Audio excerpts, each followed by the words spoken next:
अब भारत के सारे पत्रकार जब जानते थे इस बात को कि क्या हो रहा है, तो सारे पत्रकारों में से जब सब चुप थे तो कोई चींटी उसमें से हिंडनबर्ग से ज्वाइन कर गई और इतना बड़ा भूचाल आ गया, इस सच्चाई सामने आ गई।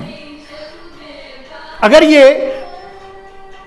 भारत की कोई एजेंसी, भारत का कोई पत्रकार, मैंने पहले ही कहा कि कई पत्रकारों ने इस तरह के इस स्कैंडल को सामने लाने की, कई सांसद ने, जैसे महुआ मोइत्रा हुई या कुछ और सांसद हुए, या जैसे राहुल गांधी हमेशा ही से ही बोल रहे हैं, जैसे संजय सिंह बोलते हैं आप वाले, यार राहुल गांधी बोलते हैं, हमेशा ही बोलते हैं।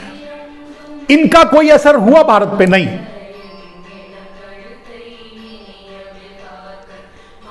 नहीं ना, तो हुआ कैसे असर?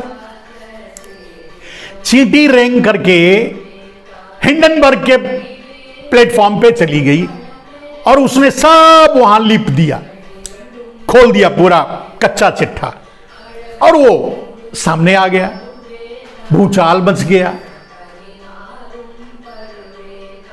आप समझ गए होंगे। खैर, ये समझने के लिए आपको बस मैं यही इतना ही बता सकता हूं, इससे ज्यादा नहीं। तो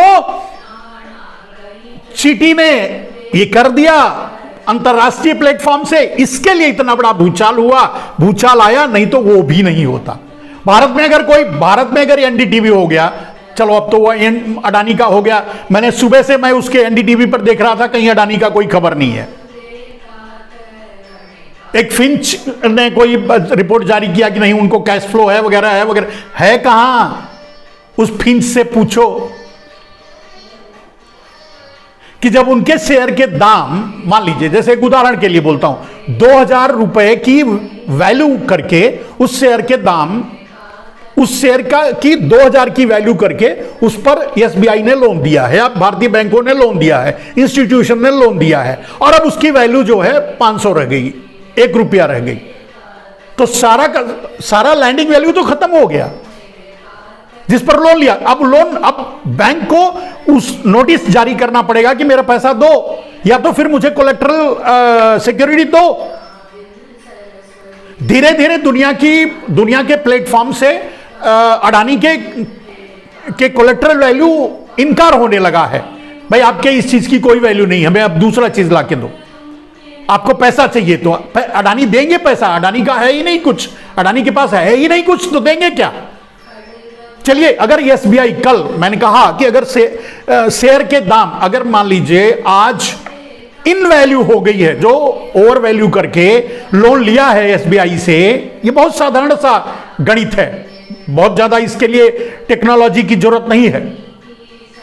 ये व्हाट्सएप में जो भारतीय जनता पार्टी के बेवकूफ है उनको भी समझ में आ जाएगा कि अगर 2000 के हिसाब से अडानी के शेयर की वैल्यू करके उनको लोन दिया गया, अब उसकी वैल्यू 500 हो गई, तो अंतर हो गया 1500 के हिसाब से जितना उन्होंने लोन लिया है, मान लीजिए इतने 10,000 करोड़, 20,000 करोड़, 50,000 करोड़ जो भी लिया है, तो अब बैंक के पास कोई भी सिक्योरिटी डिपॉजिट नहीं रह गई, या जो है वो कम हो गई। तो अब बैंक नोटिस करना चाहिए, बैंक उनको मांगेगा कि हमको सिक्योरिटी के लिए दो या हमारा पैसा वापस करो। अडानी के पास पैसा नहीं है, नहीं रहेगा, बैंक को कैसे देंगे, क्या से देंगे, क्या गिरवी रखेंगे? डिफॉल्ट करेंगे।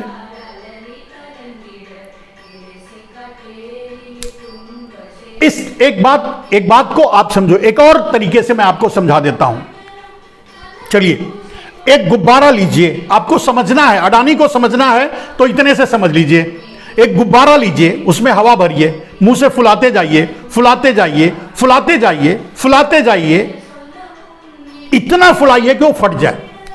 नरेंद्र मोदी ने अडानी को इतना फुला दिया, फुला के इतना फुला दिया, फट गया, और एक चींटी ने फाड़ दिया।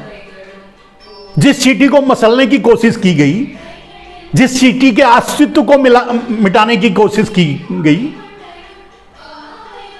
जिस चींटी को चवन्नी छाप बनाने की कोशिश की गई, उस चींटी ने थोड़ा सा काट मार दिया, फट गया।